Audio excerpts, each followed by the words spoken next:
Hello student, एक बार फिर आपका स्वागत है इस क्लास में जिसमें हम लोग पढ़ रहे हैं क्लास 10th की मैथमेटिक्स एनसीईआरटी। इसका चैप्टर पढ़ रहे हैं 13 surface area and volumes. Exercise आज हम लोग पढ़ेंगे 13.3 जिसमें सीखेंगे रिकास्टिंग।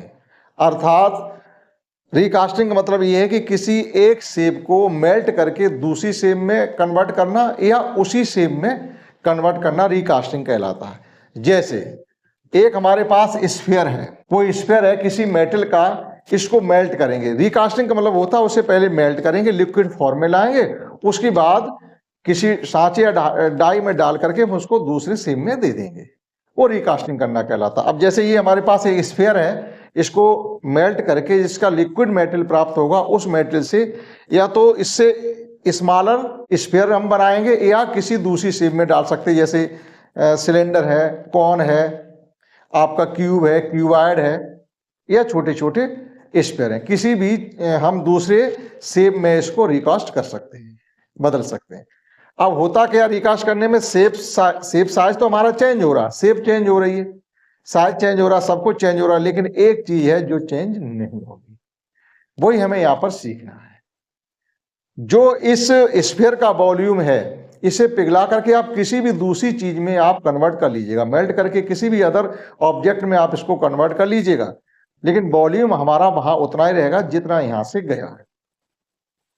इस पूरी एक्सरसाइज में हम लोग यही सीखने वाले हैं कि एक चीज को रिकास्ट करके हम दूसरी चीज में कन्वर्ट कर रहे हैं, तो वहां कितने हमारे ऑब्जेक्ट बन रहे हैं। जैसे ये हमारा स्फीयर है, इसको हमने मेल्ट किया, अभी इसकी कुछ भी रेडियस होगी, मान लीजिए इसकी रेडियस r है, फिर r1 रेडियस के हमने छोटे छोटे स्फीयर बनाए जिनकी रेडियस r1 है। तो इस प्रकार के जो स्फीयर बनेंगे वो कितने होंगे, पूरी एक्सरसाइज में लगभग हमसे ये पूछा जाएगा, लगभग। तो हम कैसे फाइंड करेंगे, जो इसको मेल्ट करके ये छोटे छोटे जो स्फीयर बना रहे हैं उनकी गिनती कितनी होगी। तो हम क्या करेंगे, इस पूरे स्फीयर के वॉल्यूम को इस एक स्मॉलर स्फीयर के वॉल्यूम से जब डिवाइड कर देंगे तो जो भी आपका क्वोशिएंट आएगा वो बनने वाले स्फीयर आ जाएंगे। क्लियर। वॉल्यूम या एडिशन करके फाइंड करेंगे, नंबर पूछा जाएगा तो डिवाइड करेंगे और नंबर नहीं पूछा जाएगा तो एडिशन करना पड़ेगा, लेकिन वॉल्यूम चेंज नहीं होगा, वॉल्यूम आपका अनचेंज्ड रहेगा। ठीक, जैसे मान लीजिएगा अब इस प्रकार के 10 स्फीयर बन गए जिनकी रेडियस r1 है, तो वो 10 स्फीयर बन जाते हैं। तो इन सभी 10 स्फीयर का वॉल्यूम आप एडिशन करें, वो वॉल्यूम आपके इसके इक्वल ही आएगा। तो रिकास्ट करने से किसी एक शेप का वॉल्यूम दूसरी शेप में चेंज तो हो जाता लेकिन वॉल्यूम अनचेंज रहता, मतलब शेप चेंज हो जाती लेकिन वॉल्यूम हमारा अनचेंज रहता है। क्लियर हुआ। ये सीखने वाले हम 13.3 एक्सरसाइज में। आइए शुरू करते हैं क्वेश्चन फर्स्ट से। In question first we have given that a metallic sphere of radius 4.2 centimetre. यहां पर जो क्वेश्चन को हम एग्जाम्पल के तौर पर समझा रहे थे, सेम इसी प्रकार से हमसे पूछा भी जा रहा है कि metallic sphere of radius 4.2 centimetre is melted and recast into the shape of the cylinder of radius 6 centimetre. हमने किसी स्फीयर को मेल्ट करके एक सिलेंडर में कन्वर्ट किया है, cylinder of radius 6 centimetre. Find the height of the cylinder. तो जो वॉल्यूम हमारे स्फीयर का रहा होगा वही वॉल्यूम हमारे सिलेंडर का रहेगा। तो हम दोनों के वॉल्यूम को इक्वल करके लिखेंगे। यहां हमसे ये नहीं पूछा जा रहा कि उसमें इस शेप के या साइज के कितने सिलेंडर बनेंगे, नहीं, हम इन्हें पूरे स्फीयर को मेल्ट करके टोटल के टोटल उस मटेरियल को हमने एक सिलेंडर में कन्वर्ट कर दिया है। तो volume of sphere is equal to volume of cylinder. Unknown value को फाइंड कर लेंगे अकॉर्डिंग टू क्वेश्चन। ज्यादा लैंग्वेज लिखेंगे नहीं, सब आप समझ रहे हैं। अकॉर्डिंग टू क्वेश्चन भी है volume of cylinder is equal to volume of sphere because after recasting volume will be unchanged. Volume of cylinder is equal to volume of sphere. हम ये कंसीडर करके चल रहे हैं कि वॉल्यूम जो सिलेंडर है उसकी हमें रेडियस गिवन है, हाइट पूछी जा रही है, तो हाइट हम h कंसीडर कर लेंगे। तो इसकी जो वॉल्यूम हो जाएगा वो हो जाएगा आपका 2 पाई r square h, r square h, और स्फीयर का वॉल्यूम होता है 4/3 पाई r क्यूब। अभी जो कॉमन वैल्यू है उसे आप तुरंत हटा दीजिएगा, जैसे पाई से पाई कैंसिल आउट हो गई। r यहां पर r1 है और यहां r2 है, अगर सेम रखेंगे तो वो भी कैंसिल हो जाएंगे। ठीक, अब r1 क्या है और r2 क्या, वो हमें गिवन है। r1 हमें 6 सेंटीमीटर है, r1 हमारी सिलेंडर है। ठीक, या इस प्रकार से मानिएगा, जो पहले गिवन है उसको पहले मानिएगा, इसको r2 मानिएगा। ठीक है, और इसको R1 मानिएगा। स्फीयर की बात पहले की गई तो उसको पहले मानेंगे हम, ठीक। तो R1 इज इक्वल टू है 4.2 सेंटीमीटर, 4.2 सेंटीमीटर, और R2 है हमारा 6 सेंटीमीटर। H हमसे पूछा जा रहा है, ठीक। एक बार मैच कर लीजिएगा, 4.2 सेंटीमीटर, वहां भी रेडियस गिवन है, यहाँ भी रेडियस गिवन है 6 सेंटीमीटर, ठीक है, 6 सेंटीमीटर। अब देखिएगा वैल्यू पुट कर दीजिएगा इसमें, तो R2 की वैल्यू हमारी 6 का स्क्वायर हो जाएगा 36, H इज इक्वल टू 4/3, और यहाँ R1 क्यूब से मतलब हो जाएगा 4.2 इंटू 4.2 इंटू 4.2। सॉल्व तो हमें करना पड़ेगा। H इज इक्वल टू हो जाएगा 4 इंटू 4.2 इंटू 4.2 इंटू 4.2, और it can be written as 30 को लिख सकते हैं हम लोग 6 इंटू 6 लिख लो थोड़ी देर के लिए, क्योंकि कैलकुलेशन में थोड़ी आसानी हो जाएगी। इंटू में 3 और है, ठीक। तो 6 7 या 42 होते हैं, तो ये हो गया 0.7, ये भी हो गया आपका 0.7, और 3 से हमारे ये भी कैंसिल आउट हो रहे हैं, 14 3 या 42 होते हैं, यानी 1.4 ये हमारा आया। इसका हमें मल्टीप्लाई करना पड़ेगा, ये हो जाएगा हमारा 4 इंटू 0.49 इंटू 1.4। ये 49 का मल्टीप्लाई 4 टाइम्स कर दीजिएगा, ये 50 होता तो 200 हो जाता, लेकिन एक कम है 4 बार, तो ये हो जाएगा 196 पॉइंट इंटू 1.4, यानी 1.4 का मल्टीप्लाई अब इसमें कर दिएगा 14 6 जा 84, 84 मीन्स 4 कैरी 8, और 14 9 जा 126, 126 में 8 का एडिशन करेंगे 134 की भी आपका 4 आ जाएगा कैरी 13, 14 1 जा 14 और 13 27 2.744 सेंटीमीटर। तो height of the cylinder which we recast will be 2.744 centimetre. You can match answer. Let's understand next question second. तो समझा आपने क्वेश्चन फर्स्ट, समझते हैं next question second, in which we have given that metallic sphere of the radii, metallic spheres of radius 6 cm and 8 cm and 10 cm respectively are melted to form a single solid sphere. Find the radius of the resulting sphere. अब यहां पर हमसे क्या कहा जा रहा, यहां पर छोटे छोटे स्फीयर हैं, small size sphere are given, means radius 6 cm 8 cm and cm are melted both of, मतलब ऑल ऑफ 3 सभी मेल्ट कर दिए गए। उनसे जो हमको मटेरियल ऑब्टेन हुआ, उस पूरे मटेरियल का हमने एक लार्जर स्फीयर में कन्वर्ट कर दिया है। तो उस लार्जर स्फीयर का की रेडियस क्या है वो हमसे पूछी जा रही है। Find the radius of the resulting sphere.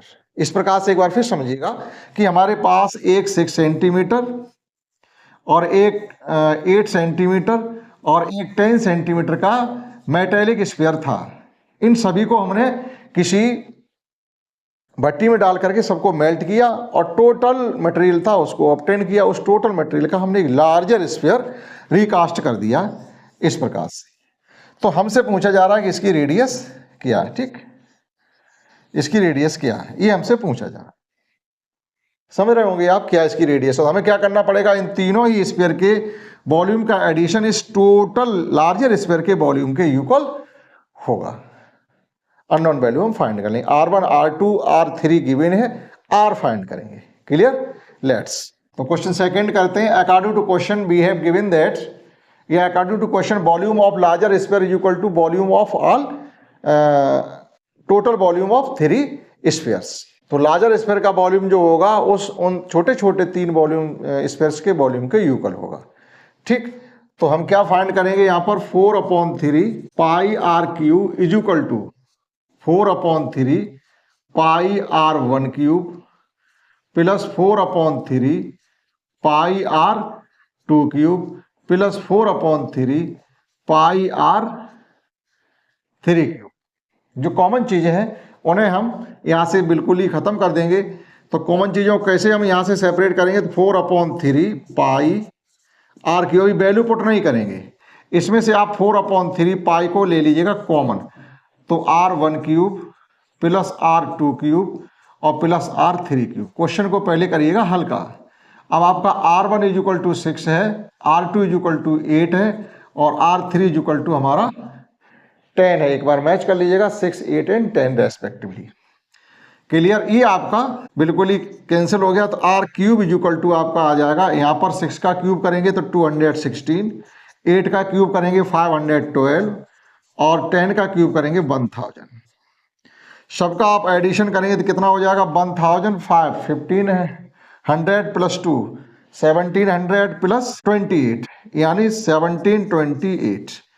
अगर आपने कभी क्यूब रूट पढ़ा हो तो आपको मालूम होगा ये 12 का क्यूब रखा हुआ है। 12 का स्क्वायर 144 होता और 12 का क्यूब होता 1728। जब इसका वापस आप क्यूब रूट लेंगे तो 12 आ जाएगा। ठीक, या फैक्टर करके इसका क्यूब रूट फाइंड कर भी सकते हैं। क्लियर? तो R इज इक्वल टू हो जाएगा cube root of 1728। R is equal to आ जाएगा 12 centimetre. Hence radius of resulting sphere will be 12 centimeter. Now you can note down question first and second. Let's understand next question 3. Let's understand next question 3, in which we have given that a 20-meter deep well with diameter 7 meter is dug and the earth from digging is evenly spread out to form a platform 22 by 14 meter. Find the height of the platform. Means क्या कहा गया question third में कि आप एक cylinder के type का जमीन पर कुआं खोदते हैं, गड्ढा खोदते हैं, अपनी बिल्कुल रियल भाषा में समझिएगा। हम जमीन में हैं, अपने खेत में ही गए, हमने एक सिलेंडर के टाइप की गहरी सी पिट खोदी है जिसका डायमीटर 7 सेंटीमीटर है। 7 सेंटीमीटर नहीं, 7 मीटर है और इसकी गहराई 20 मीटर है। तो एक तरीके से वही हो गया वेल। ठीक, अब जो मिट्टी डग आउट होगी यानी मिट्टी खोदने से जो निकलेगी, डिगिंग करने से जो अर्थ निकलेगी, मिट्टी निकलेगी, उसका क्या करोगे आप? कहीं ना कहीं खेत में डालोगे, या तो खेत में पूरे में फैला दीजिएगा या कहीं इकट्ठी कर लीजिएगा। तो इन्होंने क्या किया कि थोड़ी सी जगह में उसको एक क्यूबॉइड के आकार का बना दिया है। तो जो क्यूबॉइड है उसकी लेंथ और विड्थ गिवन है लेकिन हाइट गिवन नहीं है, तो हाइट हमको फाइंड करनी है। अब है क्या, जो भी हमने अर्थ को डिग आउट किया उसका वॉल्यूम जो कि सिलेंड्रिकल है उस क्यूबॉइड के वॉल्यूम के इक्वल ही रहेगा, वॉल्यूम अनचेंज्ड रहता है। स्टार्टिंग से ही आपको बता चुकी है। तो according to question volume of cylinder यानी volume of well is equal to volume of cuboid that is volume of platform. Equal करके हम H की वैल्यू फाइंड कर लेंगे। Now we have according to question volume of cuboid यानी volume of cuboidal platform भी कह सकते थे, या volume of cuboid that is platform, volume of cylindrical well. तो इधर क्यूबॉइड का वॉल्यूम क्या होता है? LVH। सिलेंडर का वॉल्यूम क्या होता है? पाई R स्क्वायर H। H दोनों में आ रहा है लेकिन दोनों की H अलग अलग है, तो आप यहाँ पर H1 कंसीडर करेंगे और यहाँ पर H2 कंसीडर करेंगे। H1 बैल है, H2 हमारा बाद में आ रहा तो उसको H2 कहेंगे। ठीक, अब जो हमको गिवन है जैसे R हमें गिवन है 7/2 और H1 हमको गिवन है 20 मीटर और H2 हमसे पूछा जा रहा है, L हमको गिवन है 22 मीटर, 22 ही गिवन है, और B हमको गिवन है 14 मीटर। ये सब चीजें हमको गिवन है, आप इसमें पुट कर लीजिएगा और आंसर फाइंड कर लीजिएगा। जैसे LVH यानी 22 into 14 into H2 is equal to आपका पाई की वैल्यू पुट कर दिएगा 22/7 इंटू R स्क्वायर मीन्स हो जाएगा आपका 7 into 7/2 into 2 into H1 means 20। जो भी सॉल्व हो रहे हैं आप पहले सॉल्व कर लीजिएगा, उनको देखिएगा, आसान है। 22 से ये 22 कैंसिल आउट हो रहे हैं और 7 से आपका एक 7 ये कैंसिल आउट हो रहा है और 4 से ये कैंसिल आउट हो रहे हैं 5 टाइम्स, 4 5 या 20, और 7 से आपके 14 कैंसिल हो रहे हैं 2 टाइम्स, यानी एक तरीके से 2H2 इज इक्वल टू 5 आ रहा केवल। तो H2 इज इक्वल टू आ जाएगा आपका 5/2 मीन्स 2.5 मीटर, यानी जो आपकी क्यूबॉइडियल पिट बनेगी उसकी जो हाइट होगी वो 2.5 मीटर होगी। आप आंसर मैच कर सकते हैं। एक बार हम आपको अभी और समझाते हैं किस प्रकार से इसको हम कर रहे हैं और क्या हमने इसमें किया है। देखिए, वो ये कह रहे थे कि एक इस प्रकार से हमने सिलेंड्रिकल पिट कहीं पर भी डिग आउट की है, जिसकी गहराई जो थी वो 20 मीटर थी और जिसका डायमीटर था वो 7 मीटर था। ठीक, यहाँ से कुछ तो अर्थ निकलेगी, उसका क्या करोगे? तो उसको जो हमने कहीं पर स्टोर किया है उसे इस शेप में हमने स्टोर किया है। शेप उसकी ये रखी है हमने, एक क्यूबाइडियल फॉर्म में, यानी इस प्रकार से नहीं, एक कहीं स्टेज बनाते हैं ये। इसका जो हमको लेंथ गिवन थी वो थी 22 मीटर और जो विड्थ गिवन थी वो थी 14 मीटर। लेकिन हाइट इसकी क्या होगी वो हमसे फाइंड की गई, वो हमने S2 कंसीडर की, जो कि निकली जाकर के 2.5 मीटर। यानी यहाँ भी रिकास्टिंग हुई, सिलेंडर को हमने क्यूबाइड में रिकास्ट किया है, तो वॉल्यूम तो अनचेंज्ड रहेगा। Volume unchanged, volume of cylinder is equal to volume of, मतलब volume of cuboid is equal to volume of cylinder. Unknown value को हमने फाइंड कर लिया। अब ये इधर पहले क्यों लिख रहे हैं? क्योंकि इधर हम बस जो वैल्यू फाइंड करनी होती है उसको हम लेफ्ट हैंड लेकर के चलें। आप राइट पे भी ले लेंगे तो कोई भी गलती नहीं है। तो हमने क्वेश्चन 3 तक सीखे, समझते हैं next question 4। Let's understand next question 4, in which we have given that a well of diameter 3 meter is dug 14 meter deep. Means एक सिलेंड्रिकल पिट को जमीन पर खोदा गया जिसका डायमीटर 3 मीटर है और गहराई 14 मीटर है। The earth taken out of it has been spread evenly all around it in the shape of a circular ring of the width 4 meter form an embankment. और जो मिट्टी निकलती है उस सिलेंड्रिकल जो पिट हमने बनाई है उसके बाहर ही हम उसको एक रिंग के टाइप में वहीं पर डिपॉजिट कर देते हैं, जिससे एक एम्बैंकमेंट बन जाती है, एक सिलेंडर ही बन जाता है, एक ऐसा सिलेंडर जिसकी आउटर रेडियस और इनर रेडियस डिफरेंट होंगी। ठीक, find the height of the embankment, तो उस एम्बैंकमेंट की आपको हाइट बतानी है। इतना आप यहां तक समझ पाए होंगे। क्वेश्चन आपने पढ़ लिया, समझ लिया। इसका पहले सबसे पहले इसका डायग्राम समझते हैं, उसके बाद आपको अच्छे से क्वेश्चन समझ में आ सकता है। देखिएगा, इस प्रकार से हमने एक पहले सिलेंड्रिकल पिट को डिग आउट किया, उसके बाद जो यहां से अर्थ निकली है, जो मिट्टी निकली है, मड है, उसको हमने इसके चारों तरफ ही स्प्रेड कर दिया। तो इस प्रकार से किया है कि आपका एम्बैंकमेंट बन जाएगा। एम्बैंकमेंट भी आपका सिलेंड्रिकल ही होगा। ये आपकी एक तरीके से रिंग बनेगी जिसकी आउटर रेडियस और इनर रेडियस डिफरेंट डिफरेंट होंगी। इस प्रकार से ये फाउंडेशन बन गया, इसके ऊपर आप बैठ सकते हैं, खड़े हो सकते हैं। ठीक, तो टोटल हाइट जो हमारी इस बैल की थी वो गहराई वो थी 14 मीटर। ठीक, और ये जो इसका डायमीटर था वो था 3 मीटर, तो रेडियस हो जाएगी 3/2। एम्बैंकमेंट की विड्थ जो है वो है 4 मीटर। तो एम्बैंकमेंट की आउटर रेडियस कितनी हो जाएगी? Inner radius. इनर रेडियस तो वही रहेगी जो आपके इस सिलेंडरिकल पिट की है, और आउटर रेडियस में 4 + 3/2 का हम एडिशन कर देंगे तो आउटर रेडियस हो जाएगी एम्बैंकमेंट की। ठीक, तो हमें फाइंड क्या करना है? ये फाइंड करना है कि इस एम्बैंकमेंट की हाइट क्या रही हो। ये तो हम इसमें कंसीडर करेंगे inner radius and outer radius of embankment, वो हम सबसे पहले यहां से फाइंड करेंगे। देखिएगा, we have outer radius of embankment, तो एम्बैंकमेंट की आउटर रेडियस को आप मानिएगा R1 - R2 होता है, तो R1 मानिएगा।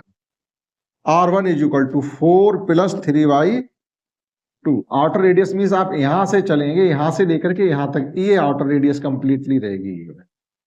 तो उसमें 3/2 तो यहां से यहां तक है और ये 4 है, तो 4 + 3/2 से हो जाएगा आपका 11/2, और इनर रेडियस आपकी 3/2 ही रहेगी। Inner radius of embankment, inner radius R2 = हो जाएगा केवल 3/2 मीटर।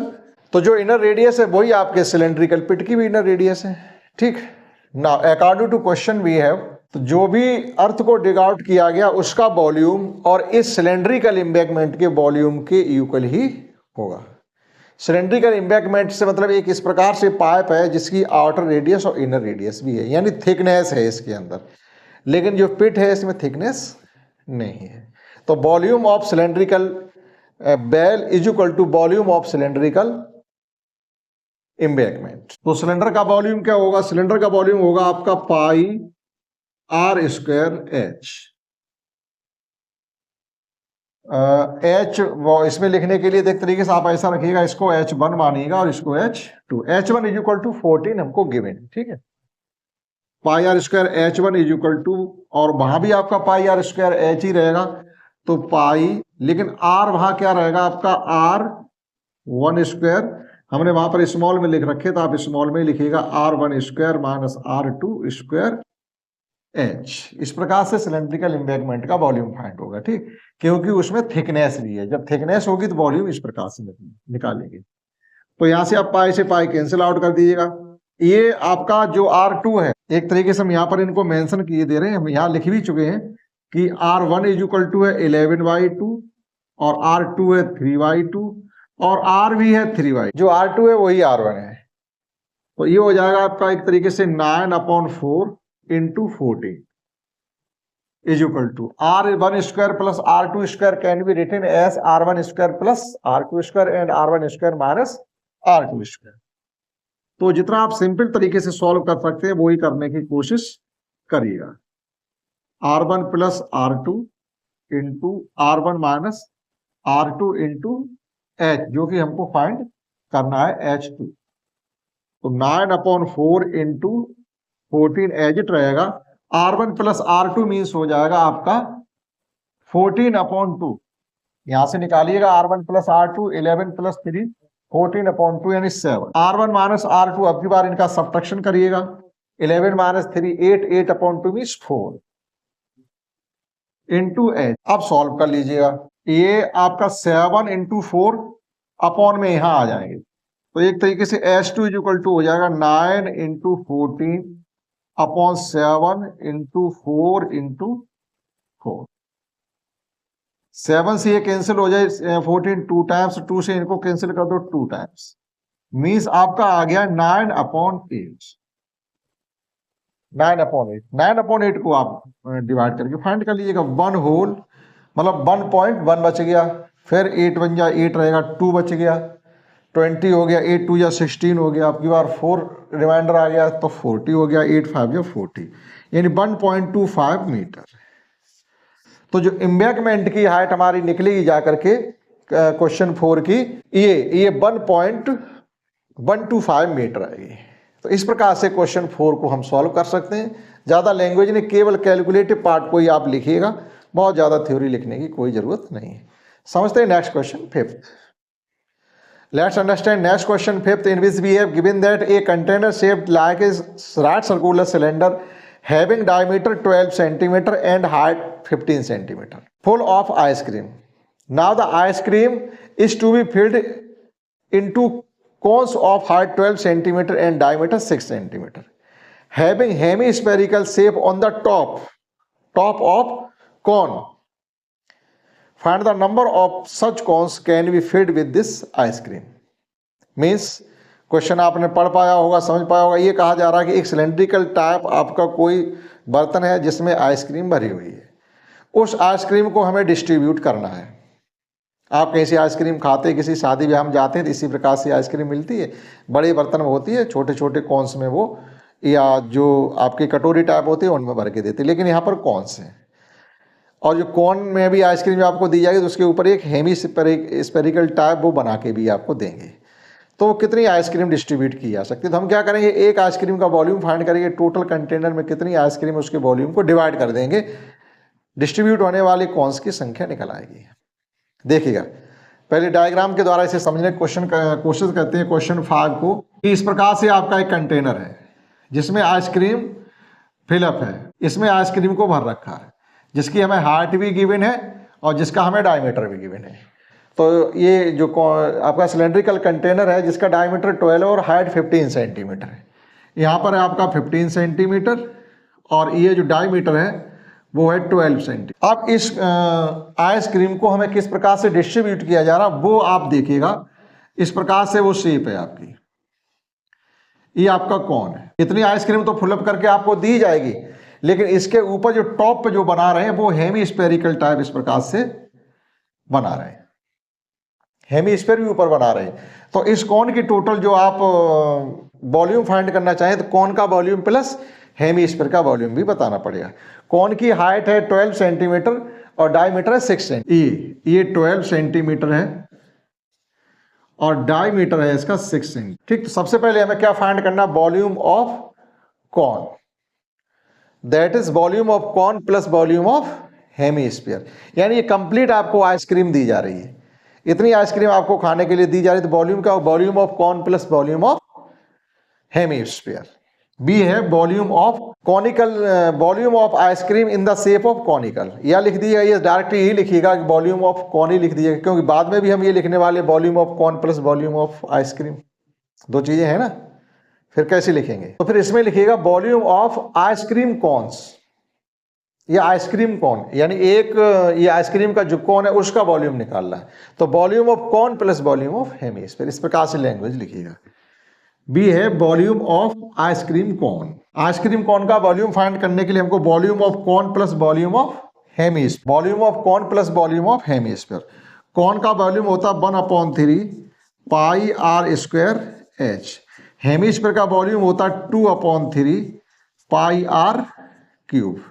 यहाँ पर आर सेम है हेमीस्फीयर का भी कॉन का भी, तो हम यहाँ से क्या लिख सकते हैं कि 1/3 पाई आर स्क्वायर कॉमन ले लीजिएगा, यहाँ बचेगा आपका h प्लस 2r।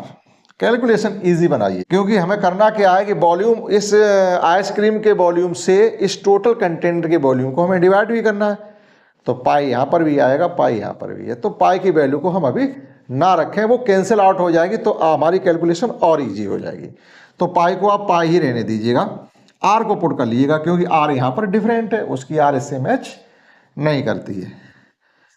तो ये हो जाएगा आपका 1/3 पाई आर स्क्वायर मीन्स जो इसका डायमीटर है वो 6 है, तो r3 हो जाएगी यानी 9, और h है इसकी 12, और ये 2r मीन्स हो जाएगा 6 ही हो जाएगा। तो ये 3 से 9 कैंसिल आउट हो जाएंगे 3 टाइम्स, और ये हो जाएंगे 18 3 या 54 पाई सेंटीमीटर क्यूब, यानी एक आइसक्रीम का जो वॉल्यूम है वे 54 पाई सेंटीमीटर क्यूब हमने फाइंड कर लिया है ना। नंबर ऑफ कॉन्स डायरेक्ट करेंगे, number of cones is equal to number of ice cream cones is equal to volume of cylindrical container upon volume of one ice cream cone.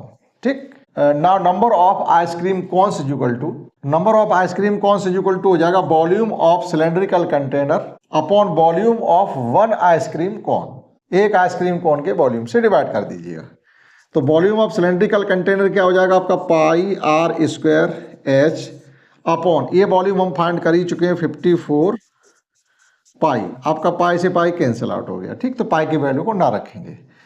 Are means क्या था, यहाँ पर डायमीटर था 12, तो आर हो गया 6 यानी 36, एच कितना था 15 अपॉन 54, 18 2 जा 18 3 जार 3 5 आज 5 2 जा 10 आइसक्रीम। तो उस कंटेनर में कितनी आइसक्रीम आ रही है, 10 आइसक्रीम, यानी इस कंटेनर में 10 आइसक्रीम आ रही है। अगर हमको इस वॉल्यूम की आइसक्रीम को लोगों में डिस्ट्रीब्यूट करना है तो 10 लोगों को आइसक्रीम डिस्ट्रीब्यूट की जा सकती है। समझते हैं। Next question 6, let's understand next question 6, in which we have given that how many silver coins 1.75 centimeter in diameter and of thickness 2 mm must be melted to form a cuboid of dimension 5.5 centimeter, 10 centimeter and 3.5 centimeter। एक cuboid है जिसकी measurement हमें given है 5.5 centimetre, 10 centimetre and 3.5 centimetre. इसको melt करके हम कितने silver के कॉइन रिकास्ट कर सकते हैं, और उस कॉइन की जो मेजरमेंट है 1.75 सेंटीमीटर डायमीटर है और 0.2 सेंटीमीटर इसकी थिकनेस है, यानी हाइट ऑफ सिलेंड्रिकल कॉइन। तो वहाँ mm में गिवन है, हमें क्या करना पड़ेगा, वो भी सेंटीमीटर में चेंज करना पड़ेगा। तो 1 सेंटीमीटर 10 mm होते हैं, तो 2 सेंटीमीटर जो हम 10 से डिवाइड कर देंगे तो 0.2 सेंटीमीटर ये थिकनेस हो जाएगी, यानी हाइट ऑफ सिलेंड्रिकल कॉइन हो जाएगी। जो थिकनेस है वो किसी सिलेंडर की आपको हाइट कंसिडर करनी पड़ेगी। तो देखिएगा हमसे क्या कहा जा रहा है, एक क्वेश्चन 6 है ये। इस प्रकार से आपके पास एक क्यूबाइड है, किसी भी मतलब सिल्वर मेटल का तो सिल्वर कॉइन्स बनेंगे। इसको मेल्ट किया जा रहा है, इसको हमने फर्नेस में डाल के मेल्ट कर दिया, लिक्विड फॉर्म में हमें सिल्वर ऑब्टेन हो गई है। अब इस सिल्वर के हमें कॉइन बनाने हैं, इस प्रकार से कॉइन बनाने हैं, ये सिक्के बनाने हैं हमको इसके। ठीक, इन सिक्कों की हाइट जो रहेगी वो 0.2 सेंटीमीटर रहेगी और जो इसका डायमीटर रहेगा 1.75 सेंटीमीटर रहेगा। तो कितने कॉइन रिकास्ट किए जा सकते थे, हमें क्या करना पड़ेगा, volume of number of coins will be recasting, जितने भी कॉइन्स रिकास्ट किए जा सकते हैं। तो उसके लिए हम क्या करेंगे, इस क्यूबॉइड के वॉल्यूम को हम एक कॉइन के वॉल्यूम से डिवाइड कर देंगे, तो बनने वाले कॉइन्स का नंबर निकल आएगा। तो डायरेक्टली कुछ भी और फाइंड करना नहीं, हमें नंबर चाहिए तो डायरेक्ट हम कर सकते हैं। ये हमें LBH गिवन है, तो number of coin is equal to number of coin can be recast is equal to volume of cuboid upon volume of one coin. एक कॉइन के वॉल्यूम से हम डिवाइड कर देंगे। तो क्यूबॉइड का वॉल्यूम होता है LVH और ये जो आपका कॉइन है वो सिलेंड्रिकल कॉइन है, तो इसका वॉल्यूम हो जाएगा πr²H, πr²S। तो इनकी वैल्यू हम पुट कर देंगे LBH, ये सब वैल्यू हमको गिवन है। L इसमें गिवन है आपका 5.5 और B गिवन है 10 और ये गिवन है 3.5 अपॉन पाई की वैल्यू पुट कर दीजिएगा 22/7 इंटू R² मीन्स ये डायमीटर हमको गिवन है 1.75, तो R क्या हो जाएगा 1.75/2 और इसका भी करना है हमें स्क्वायर, तो 1.75 इंटू 1.75 अपॉन 2 πr²H। H हमको गिवन है 0.2। अब सबसे पहले आप इसके पॉइंट रिलीज करिएगा, अगर कैलकुलेशन को इजी करना चाहते हैं तो पॉइंट को सबसे पहले रिलीज करना पड़ेगा। देखिएगा इस पॉइंट से हम इस पॉइंट को रिलीज कर सकते हैं, तो कंप्लीट 35 हो गए, कंप्लीट 2 हो गया। इस 10 का मल्टीप्लाई 5.5 के साथ कर देंगे तो 5.55 कंप्लीट हो जाएंगे आपके। लेकिन ये जो पॉइंट के बाद 4 डिजिट है, इनके लिए हमें क्या करना पड़ेगा, न्यूमरेटर में 10,000 का मल्टीप्लाई करना पड़ेगा, क्योंकि 4 डिजिट है तो वहाँ बन के साथ 4 जीरो होने चाहिए। तो देखिएगा ये हो गया आपका 55 कंप्लीट। ये 10 आपके अब एलिमिनेट हो चुके हैं क्योंकि पॉइंट हटाने में चले गए। इंटू 35 बचा हुआ है, इंटू में ये 7 ले चलिएगा और इंटू में ये 2 2 या 4 ले चलिएगा और इंटू में कर दीजिएगा 100 इंटू 100। ये क्यों किए हैं, ये पॉइंट को रिलीज करने के लिए। पॉइंट के बाद 4 डिजिट है, बन के साथ 4 जीरो भी आ रहे, 100 इंटू 100 कर दिया। अब ये आपका 22 इंटू 175 इंटू 175 इंटू 2। अब आप इसकी कैलकुलेशन करिएगा। ठीक, तो पूरी एक्सरसाइज आपकी कैलकुलेटिव है, कैलकुलेशन आपको अच्छे से आनी चाहिए। 11 2 जा 11 5 जा, ठीक, और ये 2 2 या 4, ये 2 2 या 4, 4 से आपके 4 कैंसिल आउट हो। और ये एक तरीके से 7 से कटिंग कर दीजिएगा, 7 2 या 14 और 7 3 या 7 5 या 35, यानी 25 7s आर 175। ठीक, और 25 से आप ये 100 को कैंसिल आउट कर दीजिएगा तो ये हो जाएंगे आपके 4 टाइम्स। और 35 5s आर भी 175 ही होते हैं, 35 5s आर, और ये 5 से आपके 5 कैंसिल आउट हो गए। अब आपका कैलकुलेशन करने के लिए केवल क्या बचा हुआ, 100 इंटू। ठीक, कोशिश रही आपकी कि बहुत ही क्लीन, नीट एंड क्लीन तरीके से आप कैलकुलेशन को करें, कि आपकी कैलकुलेशन करने के बाद हम ये नहीं कहते हैं बहुत अच्छी कर रहे हैं, लेकिन आपको तो बताना पड़ेगा कि आप ऐसे करें कि आपकी कैलकुलेशन जब कोई देखे तो वो भी समझ सके हाँ क्या किया जा रहा है, उसमें इतना कन्फ्यूजन नहीं करते कि वो फिर समझ में नहीं आए। ठीक, तो ये बचा हुआ आपका 100 इंटू 4 मीन्स 400 कॉइन्स। तो इस क्यूबॉइड को जब हम रिकास्ट करेंगे, इस मेजरमेंट के कॉइन हमको बनाने हैं, तो 400 कॉइन्स को रिकास्ट किया जा सकता है। ठीक, आप नोट कर सकते हैं क्वेश्चन 6। समझते हैं next question 7। Let's understand next question 7 in which we have given that a cylindrical bucket 32 centimetre high and with radius of base 18 centimeter filled with sand. This bucket is emptied on the ground and the conical heap of the sand is formed. यहां तक समझिएगा, एक आपके पास cylindrical बाल्टी है जो completely मिट्टी से फिलअप है। उस मिट्टी को आपने ग्राउंड पर पोर कर दिया, यानी पलट दिया, बाल्टी को एम्प्टीड यानी खाली कर लिया। अब रेत को जब आप किसी ग्राउंड पर डालेंगे तो रेत की शेप क्या बनेगी? अनाज, मान लीजिए अनाज की शेप क्या बनती है? कभी भी अनाज को लीजिएगा आप, ज़मीन पर डाल दीजिएगा, इकट्ठा बोरी पलट दीजिएगा तो कैसी शेप बनती है? हमेशा कॉनिकल शेप ही बनती है। तो सैंड की भी कॉनिकल शेप बनेगी, वो नेचुरली कॉनिकल शेप ही बनेगी, दूसरी शेप ग्राउंड पर नहीं बना सकते हम। ठीक, अगर हम सैंड को या किसी ग्रेन्स, कोई भी अनाज हो, उसको अगर हम ज़मीन पर पोर करते हैं, उलटते हैं, तो ऑटोमेटिक या नेचुरली ही उसकी कॉनिकल शेप ही बनेगी। तो सैंड की कॉनिकल शेप बन जाती है। ठीक, if the height of the conical heap, जो ढेर बनता है कॉनिकल हीप, उसकी 20 सेंटीमीटर तो हाइट है, तो find the radius, radius find करिएगा। जब रेडियस हम फाइंड कर लेंगे तो उसकी कॉनिकल हीप की हम स्लैंट हाइट भी बता सकते हैं। तो आइए समझते हैं क्वेश्चन 7। तो क्वेश्चन 7 में जो सैंड का वॉल्यूम होगा वो सिलेंड्रिकल बकेट के इक्वल होगा। तो volume of cylindrical bucket is equal to volume of conical heap of sand. वहाँ से अननोन वैल्यू यानी जो कॉनिकल आपका सैंड का हीप होगा उसकी रेडियस फाइंड हो जाएगी। ठीक, तो देखिएगा, according to question we have volume of cylindrical bucket is equal to volume of conical heap. So cylindrical bucket के लिए क्या लिखेंगे हम? Pi are square H. ये आपके सब अलग अलग मेजरमेंट के हैं। बकेट है, उसकी हाइट 32 सेंटीमीटर है, रेडियस ऑफ बेस 18 है, और कॉनिकल हीप की हाइट 24 सेंटीमीटर है, और रेडियस हमको फाइंड करना है। तो देखिएगा, ये R1 H1 is equal to, कौन का वॉल्यूम होता है 1/3 पाई R1 square R2 square H2।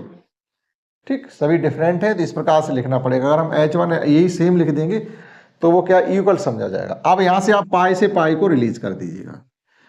ठीक, यहाँ पर रेडियस है इसकी, कॉनिकल जो सिलेंड्रिकल बकेट है उसकी रेडियस है 18 सेंटीमीटर और हाइट है 32 सेंटीमीटर। यानी ये हो जाएगा आपका 18 into 18 into 32 is equal to 1/3 R2 square हमें फाइंड करना, और H है इसकी 24। ये इससे कैंसिल आउट हो जाएगी 8 टाइम्स, 8 से कैंसिल आउट हो जाएंगे 32 4 टाइम्स। तो कुल मिला के हमारा R2 square is equal to आ गया 18 इंटू 18 इंटू 4, क्योंकि हमें स्क्वायर रूट लेना है। अब स्क्वायर रूट लेने के लिए बहुत सी कॉन्सेप्ट है। ठीक है, एक तो यही है कि आप पहले क्या करेंगे, इनका सबका मल्टीप्लाई करेंगे, एक कंप्लीट नंबर फाइंड करेंगे, फिर उसका हम स्क्वायर रूट डिवीजन मेथड या फैक्टर मेथड से फाइंड करेंगे। एक हमारे सामने स्क्वायर रूट निकला रखा हुआ है, बस दिखाई देने की हमें जरूरत है। 18 का पेयर बना हुआ, 4 का पेयर भी हम बना सकते हैं 2 इंटू 2 करके, कोई कैलकुलेशन नहीं करनी पड़ी। ठीक, तो R square is equal to हो जाएगा 18 इंटू 18 इंटू 2 इंटू 2। ठीक, R is equal to R2 is equal to हो जाएगा 18 इंटू 2, पेयर बन गया तो पेयर में एक बाहर ले लेते डिजिट, तो R2 इज इक्वल टू हो गया 36 सेंटीमीटर। यानी इस कॉनिकल हीप, जो सैंड का कॉनिकल हीप होगा, उसकी रेडियस 32 सेंटीमीटर हमने फाइंड। क्लियर हुआ? आप थोड़ा डायग्राम भी समझ सकते हैं, इस प्रकार से है। एक ये आपके सिलेंड्रिकल बकेट है इस प्रकार से। ठीक, ये इसकी हमने मिट्टी को पलट दिया है जमीन पर। जब जमीन पर मिट्टी को पलटेंगे तो उस जमीन ने इस प्रकार, उस हीप मिट्टी ने इस प्रकार से शेप ले ली है, ये जिसकी हाइट तो हमको गिवन है 24 सेंटीमीटर, लेकिन ये रेडियस जो हमने फाइंड की है आ गई है, वो आ गई है 36 सेंटीमीटर। अब इसकी स्लैंट हाइट हमें फाइंड करनी है, तो ये हो जाएगी राइट एंगल ट्राइंगल की कहानी शुरू हो जाएगी। अब तो हमको हाइपोटेनियस ही तो फाइंड करना है। स्लैंट हाइट मीन्स किसी राइट एंगल ट्राइंगल का हाइपोटेनियस फाइंड करना है। हाइट 24 है और रेडियस 36 सेंटीमीटर है, तो हमको ये फाइंड करना है। Now slant height is equal to, slant height हो जाएगी, यानी L इज इक्वल टू होता है आपका root R square plus H square. ये R स्क्वायर, ये H स्क्वायर, तो R स्क्वायर मीन्स हमने फाइंड किया 36 का स्क्वायर, और H का फाइंड करेंगे 24, यानी ये 24 स्क्वायर हो जाए। कॉनिकल हीप का 24 सेंटीमीटर ये। तो देखिएगा 36 का स्क्वायर कितना होता है 1296, और 5 का स्क्वायर होता है 24 का स्क्वायर होता है 576। आप इनका एडिशन कर लीजिएगा, या इसमें से कोई कॉमन नंबर फाइंड भी कर लेते, जैसे 4 है, इसमें भी है 4, इसमें भी 4 है, तो ये रह जाता आपका 6 और ये रह जाता आपका 9 और 2 बाहर आ जाता, तो 9 का 81 हो जाता, 6 का 36 हो जाता, वहाँ से भी फाइंड कर सकते थे। चलिए ठीक कर लिया हमने। यहाँ पर 6 + 6 हो गया आपका 12, और 9 + 7 हो गया आपका 16 1 17, और 5 + 2 7 1 9, वो 5 + 2 7 1 8, और ये आपका 1 ही रहे। 6 + 6 12 हो गया, 9 7 16 1 17 हो गए, और 12 5 17 और 1 18 हो गए, 1872 हो गया। आप इसका स्क्वायर रूट ले लीजिएगा। तो स्क्वायर रूट लेने के लिए आपके पास ये परफेक्ट स्क्वायर नंबर तो है नहीं, क्योंकि इसके लास्ट में 2 है। किसी भी नंबर के लास्ट में 2 3 7 8, किसी भी नंबर के यूनिट प्लेस पर अगर 2 3 7 8 है तो वह नंबर परफेक्ट स्क्वायर नहीं होता है। जब परफेक्ट स्क्वायर नहीं है तो आप इसका स्क्वायर रूट डिवीजन मेथड से फाइंड कर सकते हैं, वहाँ पॉइंट में आ जाएगा। और अगर हम डायरेक्टली फैक्टर मेथड से करते हैं तो पॉइंट में नहीं आएगा। आपके पास दोनों ऑप्शन है, जैसे चाहो वैसे फाइंड कर लिए। तो चलिए फैक्टर करते हैं। ये इसके फैक्टर आ गए। पेयर बन रहा है, एक 2 का पेयर, एक 2 का पेयर, एक 3 का पेयर। यहाँ से 2 बार, यहाँ से 2 बार, यहाँ से 3 बार, और 13 आपका बच गया।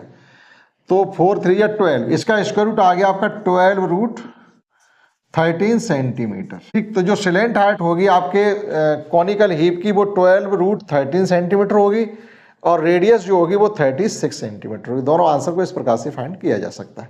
नोट कर सकते हैं, समझते हैं। Next question 8। Let's understand next question 8, in which we have given that water in a canal 6 meter wide and 1.5 meter deep. 6 meter wide and 1.5 meter deep is flowing with the speed of 10 kilometre per our. एक canal है जिसकी width given है और उसकी गहराई क्या है, जैसे चौड़ाई 6 मीटर है और गहराई 1.5 मीटर है, लेकिन लेंथ हमें नहीं गिवन है। तो जो कैनल होगी आपके क्यूबाइडल के आकार की बनेगी, क्यूबाइडल शेप की कैनल होगी। तो उस कैनल से 1 घंटे में कितना पानी बाहर हो जाएगा वो इसके वॉल्यूम के इक्वल होगा। लेकिन लेंथ क्या होगी? लेंथ उसके 1 आवर में जो वाटर की डिस्टेंस वाटर द्वारा कवर की जाएगी वो 10 किलोमीटर पर आवर के बने। लेकिन वो ये कह रहे हैं हाँ हाफ एन आवर, यानी 30 मिनट में कितना पानी फ्लो हो जा रहा है, उससे हम कितनी एरिया को एरीगेट कर सकते हैं, सिंचाई कर सकते हैं, कितनी एरिया को एरीगेट कर सकते हैं। तो उस वाटर के द्वारा हाफ एन आवर यानी 30 मिनट में कवर की गई जो डिस्टेंस है वो आपके क्यूबाइड की लेंथ के इक्वल मानी जाएगी। ठीक, तो length of cuboidal canal is equal to distance of water cover in 30 minutes. पहले आपको ये मेंशन करना पड़ेगा। क्वेश्चन 8, तो length of cuboidal canal is equal to distance of water covered in 30 minutes. तो 30 मिनट में भाई वो 1 आवर में 10 किलोमीटर जा रहा है, 30 मिनट में 1/2 यानी 5 किलोमीटर या 5000 मीटर। जो भी मेजरमेंट है मीटर में हम चेंज करके चलेंगे क्योंकि सब मीटर में गिवन है। नाउ कितना एरिया हम एरीगेट करेंगे, जो पानी हमारा यहाँ से निकलेगा, यानी LVH हमें सब कुछ पता चल गया। जो क्यूबाइडल लेंथ का L हमारा ये आ गया 5000 मीटर, B वहाँ गिवन है 6 मीटर और H गिवन है 1.5 मीटर। यहाँ से जो वॉल्यूम निकलेगा उसी से हम पानी की सिंचाई करेंगे। जो पानी खेत में जाकर के डिपोजिट होगा वो आपके क्यूबाइड के शेप का होगा, वो भी LVH। इस प्रकार से पानी का शेप होगा किसी खेत की। जब आप सिंचाई करोगे तो जो भी फील्ड एरीगेट करेंगे वो इस प्रकार से तो होगा, उसमें पानी भरेगा। तो ये आपकी हाइट जा रही है, तो 8 सेंटीमीटर हाइट में पानी चाहिए। तो एक तरीके से हम ये कहना चाहते हैं जो वॉल्यूम वाटर जो डिपोजिट हो गए थे वो क्यूबाइड में ही तो डिपोजिट होगा जा करके। तो एरिया क्या होगा? एरिया हो जाएगा आपका L इंटू वी और H आपकी E रहेगी। तो area into height is equal to volume of water flowing 30 minute from cuboidal canal. तो area to be irrigated into H और लिखेंगे यहाँ पर into H is equal to volume of water flowing in 30 minute.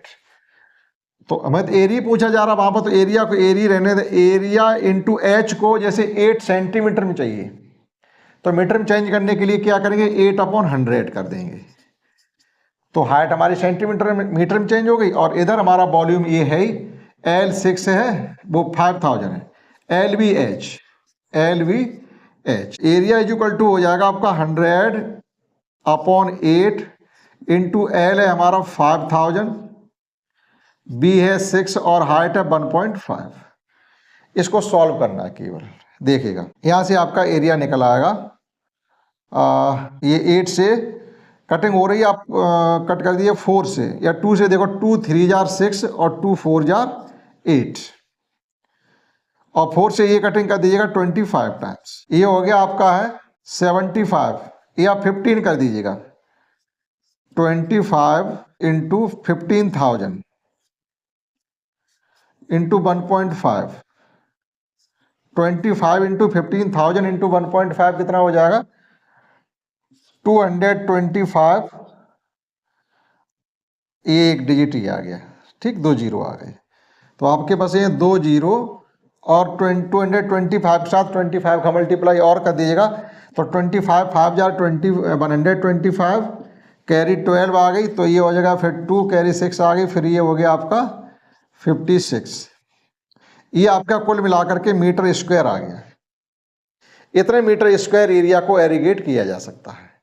ठीक, एक बार समझिएगा कि जो भी कैनल से 1 घंटे में पानी फ्लो हो जाएगा वो क्यूबाइडिकल जो कैनल है उसकी लेंथ कंसीडर करेंगे आप कहेंगे यहाँ तो हमें उसकी डीप और जो विड्थ है कैनल की वो और गहराई क्या वो गिवन है, लेकिन लेंथ क्या मान के चलेंगे, तो लेंथ क्या होगी, जो वाटर 1 घंटे में जितना फ्लो हो रहा है, जितनी डिस्टेंस कवर कर रहा वो लेंथ होती है। तो यहाँ हाफ एन आवर की बात की गई तो वो 30 मिनट में कवर की गई डिस्टेंस 5000 मीटर थी। तो जो क्यूबाइडिकल कैनल थी उसकी LBH हमारी हो गई है ये 5006 इंटू 1.5, इसको हमने 100/8 से मल्टीप्लाई कर दिया, तो ये आपका एरिया मीटर स्क्वायर आ गया। अगर आप हेक्टर में चेंज करना चाहते हो तो 100 इंटू 100 इंटू 10,000 से आप इसको डिवाइड भी कर सकते हैं। समझते हैं इस एक्सरसाइज का लास्ट क्वेश्चन 9।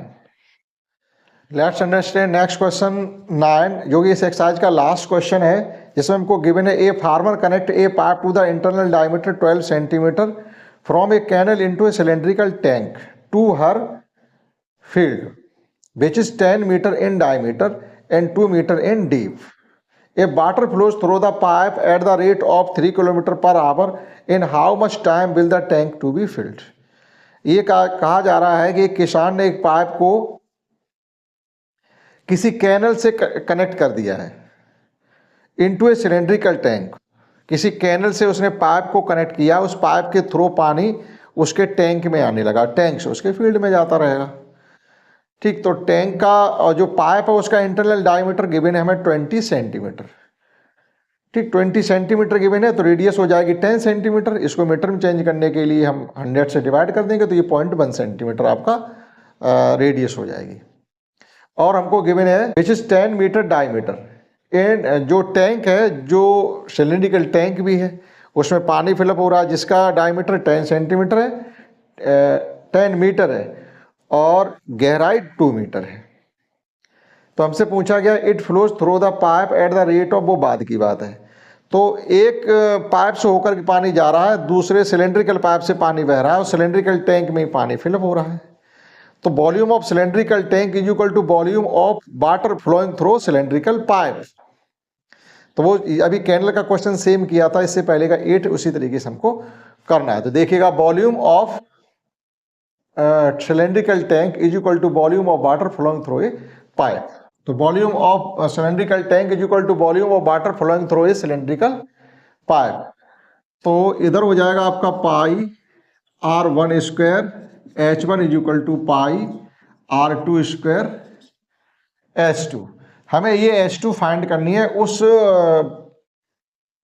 पाइप से कितना पानी उस पाइप से कितना पानी बहा, इसका मतलब उस पानी ने कितनी डिस्टेंस कवर कर ली, एक तरीके से ये हमें फाइंड करना है। तो पाई से आप पाई कैंसिल आउट कर दीजिएगा, और ये है टैंक का जो डायमीटर गिवन है हमको, सिलेंड्रिकल टैंक का डायमीटर 10 है, तो रेडियस हो जाएगी 5 यानी 25, और H है 2 मीटर, और ये है 20 सेंटीमीटर पाइप की इंटरनल डायमीटर है, तो रेडियस 10 रह जाएगी सेंटीमीटर। तो उसमें मीटर में चेंज करने के लिए 0.1 इंटू 0.1 इंटू H2 हमें फाइंड करना। तो ये एक तरीके से हो गया हमारा 50, और ये हो गया हमारा 0.01 इंटू H। अगर H हमें फाइंड करना तो ये हो जाएगा 50/0.01, यानी H इज इक्वल टू हमारा हो जाएगा जाकर के, क्योंकि यहाँ तो कहीं ये तो सब सेंटीमीटर मीटर में गिवन थे, तो इसमें कहीं हमें पॉइंट लगाने की जरूरत नहीं है। मीटर डायमीटर है और पाइप की सिलेंड्रिकल टैंक की डीप 2 मीटर में है। ठीक है, यहीं पे केवल ये था पाई आर स्क्वायर। ठीक है, तो ये हो जाएगा आपका 500 अपॉन 1, यानी ये हो गया आपका 500 मीटर। यानी जो पानी पाइप से गुजर जाएगा वो अगर हम कहीं पर डिपॉजिट नहीं करते तो 5000 मीटर डिस्टेंस कवर हुए कर चुका होता, या 5 किलोमीटर, H = 5 किलोमीटर। तो हमें तो ये पता करना है कि अब इतनी डिस्टेंस जिस पानी ने कवर की है, वो पानी जो हमने स्टोर किया वो कितना टाइम लगा उसमें। तो रिक्वायर्ड टाइम के लिए क्या हो जाएगा, इसके 5 किलोमीटर डिस्टेंस कवर करने में लगा, क्योंकि 3 किलोमीटर पर आवर की स्पीड से चल रहा है, तो 5 किलोमीटर डिस्टेंस कवर करने में उसे कितना टाइम लगा हुआ है। ठीक है, since speed of water is equal to, एक बार फिर समझ लीजिएगा कि एक सिलेंड्रिकल पाइप से पानी इस प्रकार से फिल हो रहा है और हम उसको एक सिलेंड्रिकल टैंक में ही पानी को स्टोर कर रहे हैं। ठीक, ये पाइप हमने किसी कैनल से कनेक्ट कर दी है, जो कि सिलेंडर वो क्यूआइडल कैनल रही होगी, उसकी कोई मतलब कैनल का नाम ही काफ़ी, उसमें हमें कुछ करना नहीं है। ठीक, तो वो पानी हमने सब इसमें स्टोर किया है। अगर हम यहाँ पर स्टोर नहीं करते तो ये जो पानी यहाँ से निकल रहा था ये 5 किलोमीटर डिस्टेंस कवर कर चुका होता, और वो पानी हमने यहाँ स्टोर कर लिया है। तो वो पानी जो 5 किलोमीटर डिस्टेंस जिसने कवर की रही होगी, उसको इस टैंक में स्टोर होने में टाइम कितना लगा है, क्योंकि जो वाटर की स्पीड है वो 3 किलोमीटर पर आवर हमें गिवन है। ठीक, since speed of water is equal to 3 kilometre per hour, 3 kilometre per hour, तो रिक्वायर्ड टाइम कितना हो जाएगा, रिक्वायर्ड टाइम हो जाएगा आपका वाटर के द्वारा कवर की गई डिस्टेंस अपॉन स्पीड। तो डिस्टेंस है यानी H अपॉन, आप T लिख दीजिए, H/3, तो H है हमारा 5/3 आवर, इतने घंटे लगेंगे। आप चाहो तो इसको मिनट में चेंज कर लीजिएगा, 5/3 × 60 कर दीजिएगा, ये हो गया आपका 20 25 100, यानी 100 मिनट। उस टैंक को फिलअप करने के लिए पानी को 100 मिनट लगेंगे। ठीक, तो ये जो लास्ट के 2 क्वेश्चन है कैनल और पाइप से रिलेटेड, ये इंपॉर्टेंट क्वेश्चन है, आपके रेडी होने चाहिए। तो इस एक्सरसाइज को हमने देखो कंप्लीट पढ़ा है, 9 क्वेश्चन है, सभी 9 के 9 ही क्वेश्चन अच्छे हैं, कैलकुलेटिव हैं, आपकी अच्छी तैयारी होनी चाहिए। आशा करता हूँ आप नहीं समझ पाए होंगे। इस क्लास में इतना है, दैट्स ऑल।